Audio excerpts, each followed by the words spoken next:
Hello বন্ধুরা, welcome to Bong school. তোমাদেরকে বং স্কুলে অনেক অনেক স্বাগত। আজকে আমাদের এই ক্লাসের মধ্যে দিয়ে আমরা নবম শ্রেণী অর্থাৎ নবম শ্রেণীর বাংলা বিষয়ের একটি গুরুত্বপূর্ণ কবিতা আকাশে সাতটি তারা খুব সুন্দর করে বোঝার চেষ্টা করব। এই কবিতাটা আমাদের সেকেন্ড ইউনিট টেস্টে রয়েছে। এখান থেকে আমাদের প্রশ্ন আসার সম্ভাবনা রয়েছে সেকেন্ড ইউনিট টেস্ট এবং ফাইনালে। আমরা এই কবিতা সম্পর্কে ডিটেলসটা বোঝার চেষ্টা করব। লিখেছেন কে? লিখেছেন কবি জীবনানন্দ দাশ। এই বিখ্যাত কবি জীবনানন্দ দাশের একটি কবিতা পড়ার সৌভাগ্য কিন্তু আমাদের হচ্ছে। এই কবিতাটা আমাদের সিলেবাসে আছে, তাই এই কবিতার সম্পর্কে আলোচনা করব এবং কবিতার মর্ম অর্থ এবং কবি ঠিক কি বলতে চেয়েছেন আমাদেরকে এই কবিতার মধ্যে দিয়ে সবটা আমরা বোঝার চেষ্টা করব এবং তার সঙ্গে সঙ্গে আমরা বুঝবো এখান থেকে কেমন প্রশ্ন হতে পারে। আমি প্রত্যেককে বলবো যে তোমরা তোমাদের পাঠ্য বইটাকে সামনে রেখে আমাদের এই ক্লাসটাকে অবশ্যই করো। তাহলে তোমাদের কোনো রকম কনফিউশন থাকবে না এই কবিতা সম্পর্কে এবং সমস্ত রকমের প্রশ্নের উত্তর লেখার ক্ষমতা তোমরা অর্জন করবে আজকে এই ভিডিওর মধ্যে দিয়ে। দেখো, প্রথমেই বলি, এটা আমাদের ক্লাসের পাঠ্য আকাশে সাতটি তারা এবং এই কবিতাটার মূল কাব্যগ্রন্থ হচ্ছে কি? রূপসী বাংলা। রূপসী বাংলা হচ্ছে মূল কাব্যগ্রন্থ। এই কাব্যগ্রন্থের প্রকাশ হয়েছিল 1957 খ্রিস্টাব্দে এবং একই সঙ্গে তোমাদেরকে জানতে হবে কবি জীবনানন্দ দাশের জন্ম হয়েছিল 1899 এবং মৃত্যু হয়েছিল 1954-তে। আর প্রকাশ পেল কবে? 1957-তে। অর্থাৎ মৃত্যুর পরে প্রকাশিত হয়েছিল রূপসী বাংলা কাব্যগ্রন্থ। অর্থাৎ এই কাব্যগ্রন্থ বই আকারে কবি জীবনানন্দ দাশ দেখে যেতে পারেননি এবং এই কবিতার এই কাব্যগ্রন্থের মধ্যে মোট 61টি কবিতা রয়েছে এবং আমাদের এই আকাশে সাতটি তারা কবিতা হচ্ছে 6 নম্বর কবিতা। ঠিক আছে, তো এই কবিতার কোনো নাম ছিল না এবং একই সঙ্গে এই রূপসী বাংলার কোনো কবিতারই কিন্তু কোনো নাম ছিল না। প্রত্যেকটা সিরিয়াল বাই সিরিয়াল কবি লিখে গেছেন বাংলার প্রকৃতি সম্পর্কে। তাই এই কবিতার এই আকাশে সাতটি তারা নামকরণ কিন্তু কবি নিজে করে যাননি এবং এই কবিতার প্রথম লাইন ধরে এই কবিতার নামকরণ করা হয়েছে পরবর্তী সময় এবং এই রূপসী বাংলার অন্য কবিতাও কিন্তু তার ব্যতিক্রম নয়। ঠিক আছে, পাঠ্য বইটা প্রত্যেকে খুলে সামনে রাখো। আমরা প্রত্যেকটা লাইন পড়বো এবং তোমাদের সঙ্গে সুন্দর করে বোঝানোর চেষ্টা করবো যাতে তোমরা খুব সহজে বুঝতে পারো এবং পরীক্ষা উপযোগী কিছু শব্দ লেখার শিখতে পারো বা লিখতে পারো। ঠিক আছে, দেখো, আকাশে সাতটি তারা। প্রথমে এই প্রথম লাইনের মধ্যে কবিতার নাম পাই এবং প্রথম লাইনেই আমরা সাতটা তারার কথা জানতে পারি এবং এই আকাশে সাতটি তারা, এই সাতটা তারা বলতে আমরা সপ্তর্ষি মণ্ডলের একটা কথা জানতে পারি বা আমাদের মনে পড়ে। এটা সপ্তর্ষি মণ্ডল হতে পারে বা আকাশের যে কোনো সাতটি তারা হতে পারে, তবে আমার বিশ্বাস কবি সপ্তর্ষি মণ্ডলের কথাই এখানে বলতে চেয়েছেন। আকাশের সাতটি তারা যখন উঠেছে ফুটে, অর্থাৎ যে সময়টাতে আমি আকাশের সাতটি তারাকে দেখতে পাচ্ছি, অর্থাৎ দিনের বেলায় আমরা দেখতে পাই না, হালকা অন্ধকার নেমে এলেই আমরা দেখতে পাই। তাই কবি বলছেন আমি যখন উঠেছে ফুটে, অর্থাৎ যখন দেখা যাচ্ছে আমি এই ঘাসে বসে থাকি, ঠিক সেই সময় আমি একটা সুন্দর প্রকৃতির সুন্দর ঘাসের বিছানায় বসে আছি বা প্রকৃতির সঙ্গে আমি ঘাসের ওপরে বসে আছি। কখন বসে আছি? যখন আকাশের সাতটি তারা ফুটে উঠছে। কামরাঙা লাল মেঘ যেন মৃত মনিয়ার মতো গঙ্গাসাগরের ঢেউয়ে ডুবে গেছে। দেখো, কবি যখন ঘাসের বিছানায় বসে রয়েছেন তখন কবি কল্পনা করছেন। কি কল্পনা করছেন? যে কামরাঙা, এবং কবি দেখতেও পাচ্ছেন যে কামরাঙা পেকে যাওয়ার পরে যে হালকা লালচে রং হয়, অর্থাৎ এই সূর্য যখন অস্ত যায় তখন যে লাল আভাটা আমরা দেখতে পাই, ঠিক সেই রকমই লাল কামরাঙা, মানে পাকা কামরাঙার সঙ্গে তুলনা করেছেন কবি সেই মেঘের রংটাকে। তো বলছেন কামরাঙা লালের মতো, কামরাঙার যে লাল রং, সেই লাল রঙের মতো মেঘ যেন ডুবে যাচ্ছে গঙ্গাসাগরে, অর্থাৎ গঙ্গাসাগরের পাড়ে দিগন্তে যেন মেঘগুলো সব অস্ত যাচ্ছে বা ডুবে যাচ্ছে সাগরের মধ্যে, এমনটা মনে হচ্ছে। এবং সেই ডুবে যাওয়াকে কবি তুলনা করেছেন মণিয়ার, মৃত মণিয়ারের সঙ্গে, অর্থাৎ মৃত মণিয়ারের মতো করে যেন মেঘগুলো ডুবে যাচ্ছে। এই মণিয়ারটাকে নিয়ে না একটা বিতর্ক আছে। এই মণিয়ার কেউ কেউ বলছেন মণিয়ার হচ্ছে মুনিয়া পাখির সঙ্গে তুলনা করেছেন, মৃত মুনিয়া পাখি, সেই পাখির ডুবে যাওয়ার সঙ্গে তুলনা করেছেন। আবার কেউ বলছেন মণিয়ার হচ্ছে কবির ছোটবেলার একজন বান্ধবী, সেই বান্ধবী জলে ডুবে মারা গেছিল, তো সেই বান্ধবীর সঙ্গে তুলনা করেছেন। এই বিতর্কের জায়গায় থাক, আমরা মণিয়ার, আমার মনে হয়েছে ব্যক্তিগতভাবে এটা মণিয়ার মানে মুনিয়া নয়, মণিয়ার কথাই কবি এখানে বলতে চেয়েছেন। এরপরে আসিয়াছে শান্ত অনুগত, আসিয়াছে শান্ত অনুগত বাংলার নীল সন্ধ্যা। অর্থাৎ যখন কবি ঘাসের বিছানায় বসে রয়েছেন, ঠিক তখন কি হয়েছে, শান্ত অনুগত নীল সন্ধ্যা যেন বাংলার বুকে নেমে আসছে। অর্থাৎ বাংলার বুকে শান্ত সন্ধ্যা যেন নেমে এসেছে, কেশবতী কন্যা যেন এসেছে আকাশে। আর এই শান্ত সন্ধ্যার আগমনকে কবি তুলনা করেছেন একজন কেশবতী কন্যার সঙ্গে, একজন কেশবতী কন্যার সঙ্গে কবি তুলনা করেছেন। কেন? তার কারণ কবির মনে হয়েছে এই সন্ধ্যাটা একটা কেশবতী কন্যা। কিভাবে কন্যার সঙ্গে তুলনা করছেন? বলছেন আমার চোখের পরে, আমার মুখের পরে চুল তার ভাসে, চুল তার ভাসে। অর্থাৎ এই যে সন্ধ্যা, যে আমরা যদি কখনো সন্ধ্যার আগমনের সময় যদি আমরা কখনো বাইরে দাঁড়িয়ে থাকি, তখন আমরা অনুভব করতে পারি যে দেখতে দেখতে যেন আমার শরীরের সঙ্গে অন্ধকারটা কেমন মিশে যাচ্ছে, আমার শরীরের ওপর দিয়ে যেন কেমন অন্ধকারটা যেন কেমন বয়ে চলেছে। তো কবি সেই বয়ে যাওয়াকে কেশবতীর, সেই কন্যার চুলের সঙ্গে তুলনা করেছেন। এই যে বলছেন উপরে দেখো পরের পরে আছে, মানে পরের ওপরে একটা অ্যাপোস্ট্রোফিস কমা রয়েছে, এর মানে হচ্ছে ওপরে, অর্থাৎ আমার চোখের পরে নয়, আমার চোখের ওপরে, আমার শরীরের ওপরে। তো বলছে আমার চোখের পরে, আমার মুখের পরে চুল তার ভাসে। তার বলতে কার? ওই কেশবতী কন্যার চুল যেন আমার শরীরের সঙ্গে, আমার মুখের পরে, আমার চোখের পরে ভেসে যাচ্ছে। অর্থাৎ কবি এখানে বলতে চেয়েছেন যে এই কেশবতী কন্যার চুল অর্থাৎ অন্ধকার যেন আমার শরীরের ওপরে ভেসে যাচ্ছে। এরপরে বলছে পৃথিবীর কোনো পথ এ কন্যারে দেখেনি কো। অর্থাৎ পৃথিবীতে আরো তো অনেক দেশ আছে, অনেক পথ আছে, এই বাংলার পথ ছাড়া পৃথিবীর আর কোনো পথ এই কন্যাকে অনুভব করতে পারবে না, বা অনুভব করতে পারেনি, বা এই কন্যাকে দেখেনি। কারণ এই স্নিগ্ধতা, এই অনুভূতি কেবলমাত্র বাংলার মাটিতেই পাওয়া যায়, বাংলার প্রকৃতিতেই পাওয়া যায়, এই পৃথিবীর অন্য কোনো পথে পাওয়া যায় না।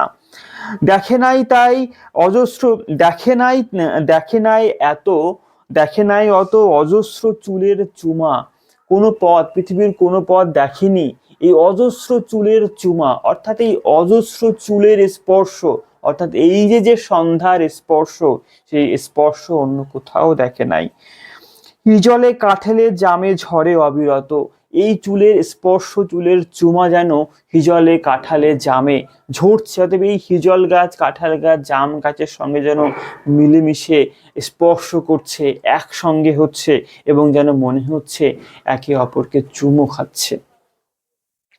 জানি নাই এত স্নিগ্ধ, জানি নাই মানে আমি জানতে পারিনি এত স্নিগ্ধ গন্ধ ঝরে রূপসীর চুলের বিন্যাসে। কবি অনুভব করছেন, এটা সম্পূর্ণ কবির অনুভূতি, যে আমি তো আগে জানিনি যে এই কেশবতী কন্যার যে চুল, সেই চুল থেকে এত স্নিগ্ধ গন্ধ আসে। অর্থাৎ এই সন্ধ্যায় বসে সন্ধ্যার অনুভূতির সঙ্গে আমি অনুভব করতে পারছি যে এতটা স্নিগ্ধ গন্ধ এই সন্ধ্যার মধ্যে দিয়ে আমরা পাই। অর্থাৎ ওই কেশবতী কন্যার চুলের বিন্যাসে এতটাই স্নিগ্ধ গন্ধ আমরা অনুভব করতে পারি। দেখো, এটা হচ্ছে প্রথম 8টা লাইন। আমাদের এই কবিতার মধ্যে দুটো প্যারা আছে। প্রথম প্যারাতে আছে 8টি লাইন আছে এবং পরবর্তীতে আছে 6টি লাইন।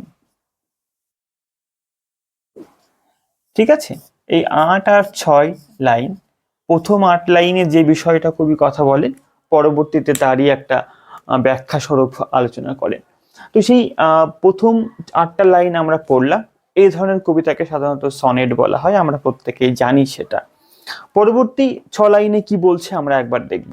দেখো, এই যে প্রথম স্তবকটা আমরা পড়লাম, এই স্তবকের মধ্যে কবি মণিয়ার বলতে কাকে বলা হয়েছে বা কাকে বুঝিয়েছেন, কবির মেঘের কোন রূপের কথা বলেছেন, এবং বাংলার নীল সন্ধ্যাকে কবি শান্ত অনুগত কেন বলেছেন, এবং তারপরে কোন কোন গাছের কথা কবি এখানে উল্লেখ করেছেন, রূপসী কন্যা বলতে কবি কাকে বা কার কথা বলতে চেয়েছেন।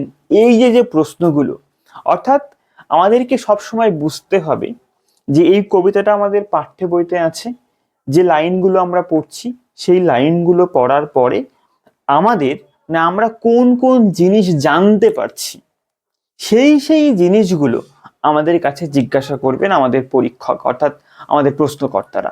এটাকে মাথায় রাখতে হবে, তাহলে আমরা খুব সহজে বুঝতে পারবো যে কোন কোন প্রশ্নগুলো এখান থেকে হতে পারে। তো আমরা এখানে যেটা জানতে পারছি যে পৃথিবীর কোনো পথ দেখেনি। কি দেখেনি? এই যে বাংলার সন্ধ্যা স্নিগ্ধ, এটা তারা দেখেনি, তাই না? এবং এখানে কোন কোন গাছের কথা কবি এখানে উল্লেখ করেছেন, এবং কেশবতী কন্যা বলতে কবি কিসের কথা উল্লেখ করেছেন, এবং বলছে যে গঙ্গাসাগরের ঢেউয়ে কামরাঙালাল মেঘ কেমন ভাবে ডুবে যাচ্ছিল, তার ডুবে যাওয়ার সঙ্গে কার তুলনা করেছেন। এই যে বিষয়গুলো আমরা জানতে পারছি, সেই বিষয়গুলো সম্পর্কে আমাদের স্বচ্ছ ধারণা রাখতে হবে, কারণ এখান থেকে কিন্তু আমাদের প্রশ্ন করা হয়। বোঝা গেছে? তো প্রত্যেকে পাঠ্য বইতে এই লাইনগুলো দাগিয়ে রাখবে, এবং এর একদম পাঠ্য বই ধরে যে প্রশ্নগুলো তৈরি হবে, সেই প্রশ্ন আমরা তৈরি করে দেব তোমাদেরকে, এবং সেই প্রশ্নের উত্তর কেমন করে লিখবো সেই নিয়ে আমরা আলোচনাও করব। এর জন্য এই সমস্ত বিষয়গুলো, অথবা এই প্রশ্ন নিয়ে আলোচনা, নোটস, এই সমস্ত বিষয়গুলো আমাদের অ্যাপের মধ্যে বা অ্যাপের ক্লাসে আমরা সেটাকে কন্টিনিউ করি। ঠিক আছে? আমাদের একটা অ্যাপ রয়েছে, অফিসিয়াল অ্যাপ, আমার প্লে স্টোরে তোমরা অ্যাভেলেবেল পেয়ে যাবে। HASHTAG হ্যাশট্যাগ স্টাডি বলে আমাদের একটা অ্যাপ আছে, প্লে স্টোরে তোমরা পেয়ে যাবে, এবং আমরা লিঙ্ক শেয়ার করেছি ডিসক্রিপশনে এবং কমেন্ট বক্সে।